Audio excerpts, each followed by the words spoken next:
with that out of the way, let's go ahead and talk about these records. So, before I start, these records are going to be different for every player, obviously, because there are going to be players that are closer to breaking some records than other players are closer to breaking those records. And sometimes it's not even like records being broken, it's more so milestones that they're going to achieve. So, some people might call them records, some people might call them milestones. It's more or less the same thing, and it falls under that same category. So after I list off the first player and the milestone that they're going to surpass, then you'll sort of understand how this segment is going to work. So for starters, we're going to start with Chris Paul, CP3. And I totally understand that this is an outdated jersey, but still, it's Chris Paul. And we all know who Chris Paul is. He's a point god, as people like to call him. One of the best point guards that the NBA has ever seen.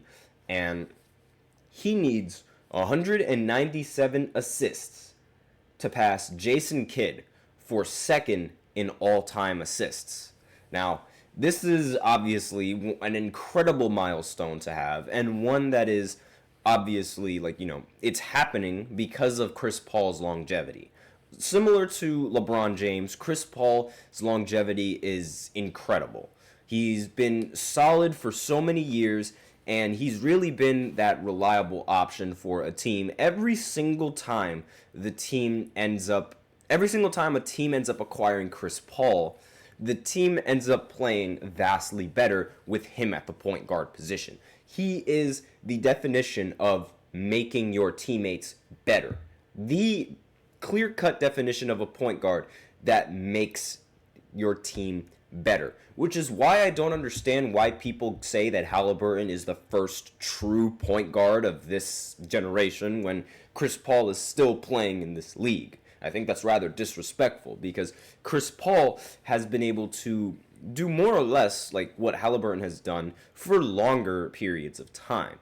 And I completely understand that Chris Paul is nowhere near in his prime, but his effects on a team and the impact that he has on a team, the minute he steps foot into the locker room, is apparent. Every single time he joins a team, they've had a winning record, and they've had a better record than they've had previously. This is just known for Chris Paul. This is just the aura that he brings. If you wanna use more modern terms, this is just what he does. He's been doing it since day one, since he was drafted by the Hornets, New Orleans Hornets, by the way, and then when he got traded over to the Clippers, and then when he got traded again all the way over to Houston, and then traded again to OKC. Every single time he's made his team better. And part of that, and a big reason to that, is because of how he can set up his teammates with the passing.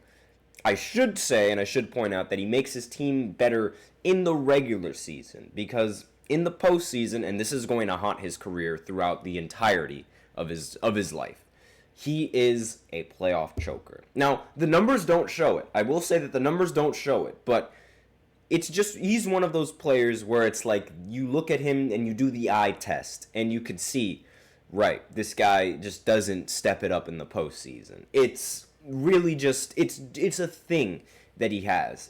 I don't know how to explain it, but it's very, very common for him to lose in a series when a lot of people feel like he inevitably should have won in the end. He did it twice when he was on the Clippers, blowing a 3-1 lead. He did it when he was, unfortunately, it's just bad luck. It's a lot of bad luck that comes with it as well. In Houston, he ended up getting injured in the most important point for his team before Game 6 and Game 7, which ultimately decided the series for the Golden State Warriors. Not to mention, afterwards, in the year prior, in the year after, when the Houston Rockets and the Golden State Warriors ended up matching up again in the postseason, he was nowhere to be found in the postseason. And then he gets traded over to OKC, where he does lead the team to 7 games, and unfortunately ends up losing to James Harden. And then when he went to Phoenix, where he actually looked like he had the best chance of winning a ring, going up 2-0 in the series, he ends up blowing all of those games afterwards in the final series against Milwaukee, losing in 6. It's just a thing. It's a common trend that Chris Paul has, and it's unfortunate that that's how a lot of people are going to remember him. But regardless, being second in all-time assists.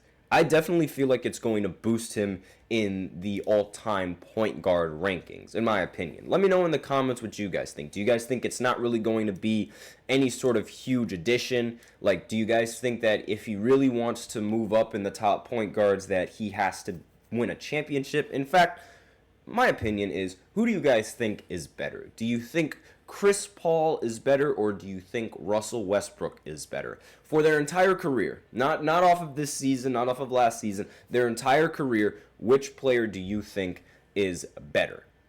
I'm curious to see what you guys have to say about that. Now, next player, before we run out of time in this segment, I did take up a lot of time with this. I'm going to probably take up a lot of time with a lot of these players. James Harden.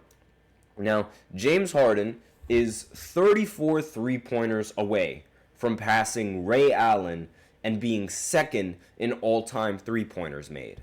Now, this sort of milestone is similar to LeBron's milestone when he passed Kareem, in the sense that we didn't expect anybody to break this record. Like, if there was anybody that was going to break Ray Allen's record, everyone immediately assumed it would be Steph Curry, and you would be right to think so. However, another player reaching that mark and actually exceeding that mark, and one of those players being James Harden, is incredibly shocking. Like, James Harden is being, like, with the total three-pointers that he's made, there's argument brewing that he is one of the top 5 or top 10 best shooters in the history of the NBA. And let me know in the comments what you guys think of that, because from where I'm standing, I would never, ever consider James Harden a better three-point shooter than Ray Allen. From where I'm standing, even though James Harden is easily going to break this record and probably exceed it assuming however long his career ends up lasting, this was something that was completely unexpected to me. And I still wouldn't put James Harden as a better shooter than Ray Allen. I'm sure a lot of people share that same opinion, but it's so amazing, like, how this game has evolved from when Ray Allen played and when Kobe played and the early 2000s to what it is now. It's absolutely ridiculous. Like, players are getting better. Players are taking much more efficient shots. Players are understanding the values in the shots that they take. Like, the game overall is just developing, and it's developing right in front of our eyes. Like, it's developing right in front of us right now.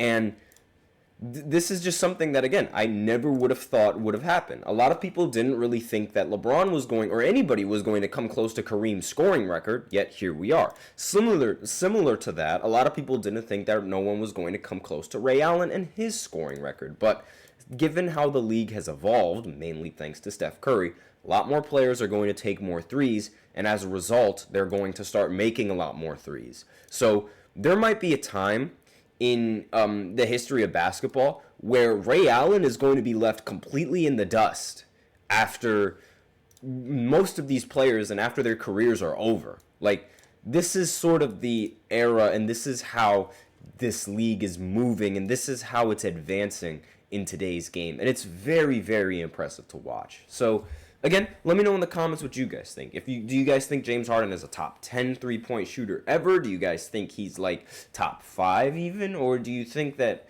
this milestone is just, it's another thing that's reproduced based off of longevity? Because James Harden has had a very long career, and he's made a lot of three-pointers in his career. So that's all that I really have for this second segment. We're going to continue on with this list right after this short break. So be sure to stay tuned if you guys are interested in hearing some more opinions and some more records that are going to be broken in this season. So I'll be right back after this short break. Looking for your daily fix of sports talk without having to pay for it? GSMC Sports Network is available on YouTube. Just search GSMC Sports Network. Get your fix of daily sports talk shows on YouTube, absolutely free. NFL, college football, NBA, MLB, MMA, UFC, fantasy football, and so much more.